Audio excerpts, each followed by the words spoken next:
So before I started this review, I decided just to go back and rewatch the Chaos Walking trailer that I think dropped early this year. And it kind of re-sparked like this excitement that I remember feeling when I watched the trailer. Just like this feeling in me that movies were coming back. Because, it's not like it looked like anything crazy special, but it had the nice action music. Snake. It had the really cool action sequences.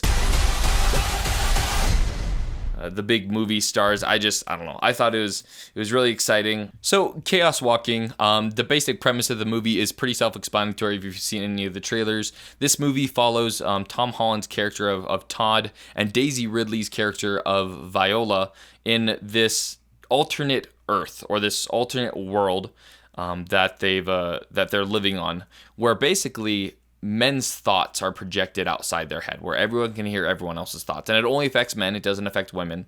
But that doesn't seem to matter much in this movie because apparently there's no women left.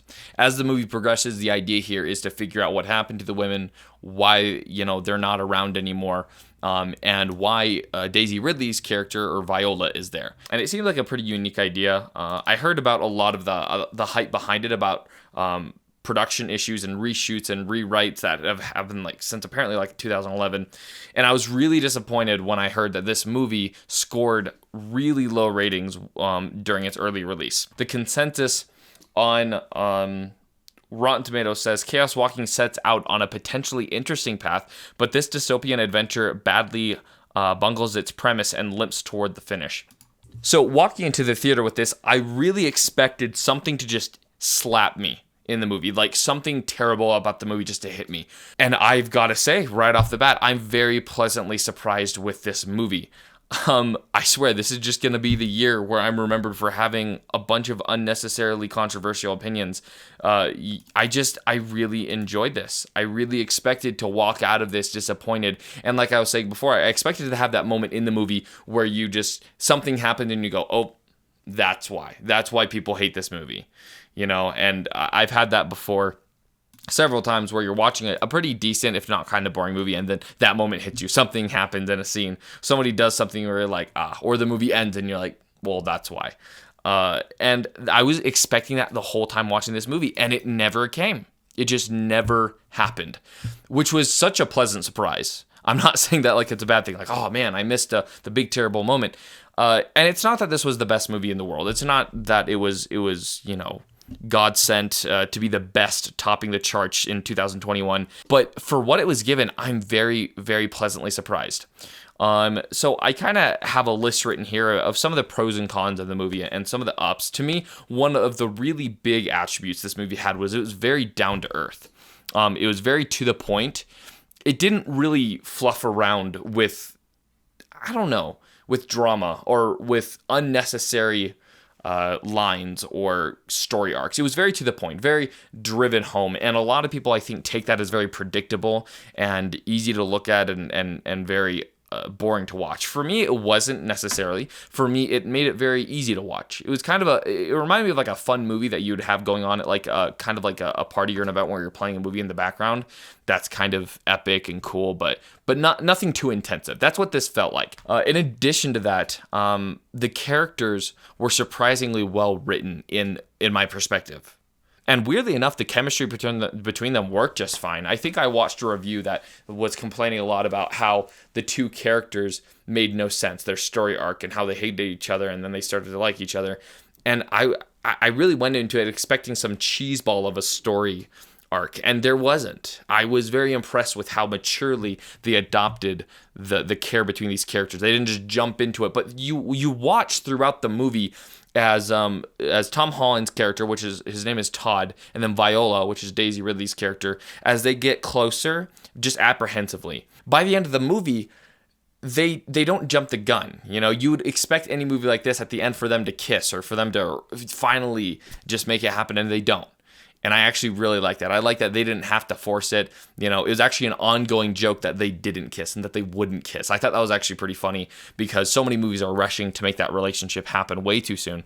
There was actually kind of a funny moment towards the beginning of the movie where you're watching Viola and Todd sit next to each other, and they're having kind of a nice moment hidden from the rain, and then they lean towards each other and they kiss, and I'm sitting there going, no, way too soon. Like the story, and for a second I thought that was that moment in the movie where, oh, this is why people hate it. The writing is unrealistic, and it's like it knew that, and it made me laugh because you then quickly figure out that it's just Tom Holland or Todd's his mind. What he's envisioning in his head, what he's imagining that he's seeing in real life, because that's, the gimmick. And then, everyone in the theater laughs, and I was one of them. I thought it was a good moment, There's a couple just charming moments like that in the movie that held it together. And that actually brings me to my next point that I really looked highly upon this movie. The writing was good. It wasn't anything that I'll remember in 10 years when I'm telling my children about the legends of the movies that I would watch as a teenager. It certainly won't be up there, but it was good writing. Nobody ever said something that made me think, why would you say that? And that really is a pet peeve of mine. And my wife knows that one of my biggest pet peeves is just when people will say things that I'm like, you wouldn't say that in real life. Just things that take you out of the movie and make me think, that's not how people talk, or that's not how people do it. And that's a reoccurring issue that I had with Raya and the Last Dragon. Now, as a disclaimer, I did not read the book, so I can't sit here and say how book accurate it was, and I quite frankly do not care. I was actually pleasantly surprised at how family-friendly the movie was. And it's not that this is what attributes to a good or bad movie, but I thought it was actually worth noting as a bit of a bonus that this movie, it didn't do what it could have. I think an inherent movie about a society of men whose thoughts are outside their head, I think they could have gotten kind of crass with that. And it's not that some jokes can't be made that are funny. But I think it's very easy to let that get out of line where it just becomes potty humor and it just becomes childish. And they seem to avoid that misdirective entirely. You don't even see it come up. And I think that's admirable that they just avoided that entirely. Whether or not that was in the book and they didn't put it in there, or it wasn't ever there and they kept that accurate, whatever it was, I respect their decision. Because, I think it could have made a bit of an awkward movie if you would try and put some of the obvious typical guy thoughts in there out loud. I don't see how that wouldn't have been awkward. And living in a world without women, you can easily see how that could have gone south really quick. There were some things that I found, definitely could have been improved. Not nearly as many as I expected. I think the biggest downfall of this movie was the ending of it. What basically happens is the mayor, who's a bad guy throughout the whole time, and you figure out some pretty nasty stuff that he's done. He's about to kill Todd, or Tom Holland's character, and he's standing by a cliff, and then Tom Holland, he thinks up all the different bad things and all the women and the people that this mayor has killed and puts them in front of the mayor, and it scares the mayor into basically backing off the cliff. I think that's an incredibly cliched ending. It not only is it absolutely unrealistic, but it was very cringeworthy. It's also worth mentioning that the movie was very formulaic. It was very predictable. There was a surprise twist in it for me. And this is going to be an interesting topic of conversation. In most cases, 9 times out of 10, you're 100% going to see what's coming, what the twist of the movie is, because there is the twist. For me, I didn't see it coming. At the beginning that there's no women in the civilization.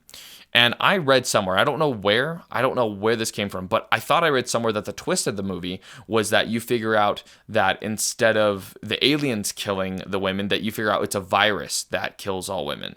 And that's what I expected the twist to be. So the only reason it got the benefit of my doubt there was simply because I was expecting a different twist, and it wasn't that. I don't know where I read that, but it's wrong. That's not the twist, and because of that, it was kind of a fun surprise for me. So at the end of the day, if I had to sit down and rate this movie, I'd probably give it like a solid 6.5 out of 10. It was enjoyable. It was fun to walk through. And I think my purpose of this review isn't necessarily to get you overhyped about the movie.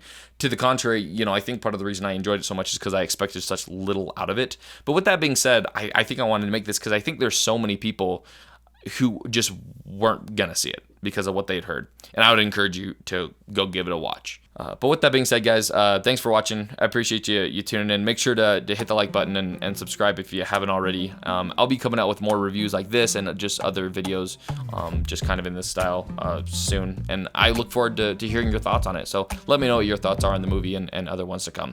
All right, later, guys.